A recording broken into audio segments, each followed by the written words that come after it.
हम रोज कहते हैं हम आजाद हैं, लेकिन क्या हम सच में जानते हैं कि आजादी से पहले भारत कैसा था?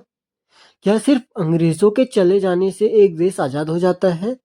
अगर नियम ना हो, अगर अधिकार ना हो, अगर न्याय ना हो, तो आजादी भी सिर्फ एक शब्द बनकर रह जाती है।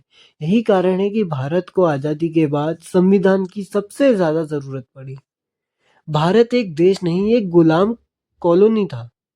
अंग्रेजों के शासन में भारत भारतीयों के लिए नहीं था। यह देश अंग्रेजों की सत्ता और मुनाफे के लिए था। भारतीयों को वोट देने का कोई अधिकार नहीं। कानून अंग्रेज बनाते थे। शासन विदेशी लोगों के हाथों में था। जिस देश के लोग अपने ही देश के कानून ना बना सके, वो आजाद कैसे हो सकता है?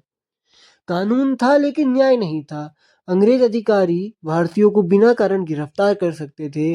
अदालतों में अंग्रेजों की गवाही को प्राथमिकता मिलती थी। भारतीयों के लिए अलग और कठोर कानून बनाया गया था।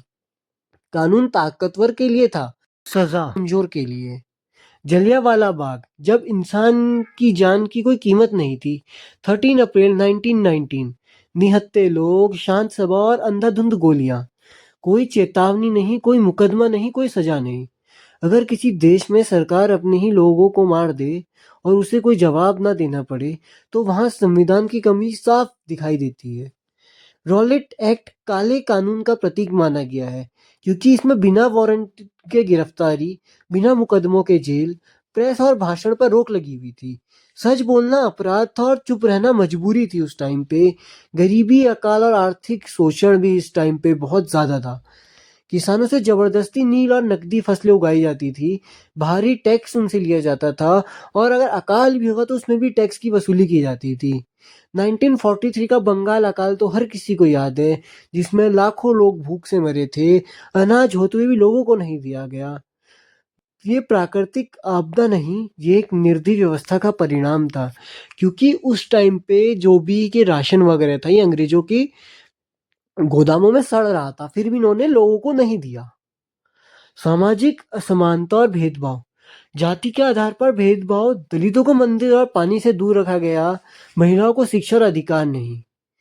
यह सिर्फ विदेशी शासन नहीं था, यह समाज की अंदरूनी बेड़िया भी थी।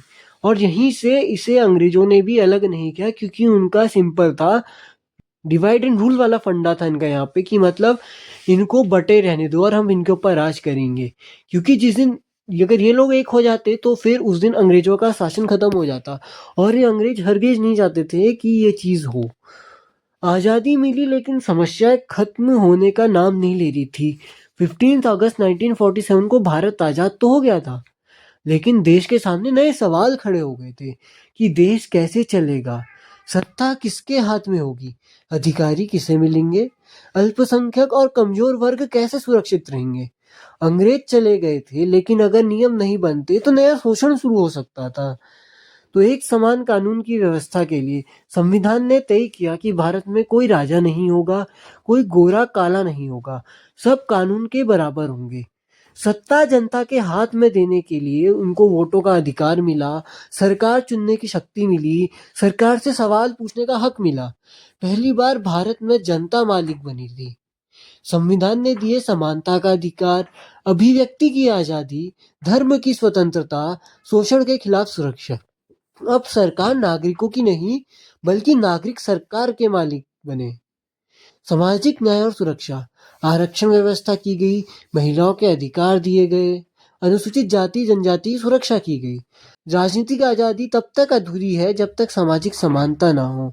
डॉक्टर भीमराव अंबेडकर, और उनको ये डर था जो अभी हम देख रहे हैं, कि जो इंडियन कॉन्स्टिट्यूशन है अभी भी ये सिर्फ पन्नों में ही है। और इन्होंने एक बात ये लिखने के बाद, जब ये लागू हुआ उसके बाद बोली थी कि मैंने संविधान लिख तो दिया है, लेकिन इसका कोई, ये सिर्फ खाली पन्नों में तक ही सीमित रह जाएगा। लेकिन और इसी के साथ उन्होंने भविष्य की सुरक्षा भी की थी। जैसे सरकारें बदलेंगी, नेता आएंगे जाएंगे, लेकिन संविधान हमेशा रहेगा। अगर संविधान ना होता तो आजादी सिर्फ एक दिन होती। संविधान ने आम आदमी को ताकत दी, कमजोर को आवाज दी और देश को दिशा दी। संविधान एक किताब नहीं, ये भारत की आत्मा है। इसे जानना हमारा अधिकार नहीं, हमारी जिम्मेदारी है। अगर आपको वीडियो पसंद आया हो तो please do like, comment, share and subscribe to my YouTube channel. मिलते हैं आप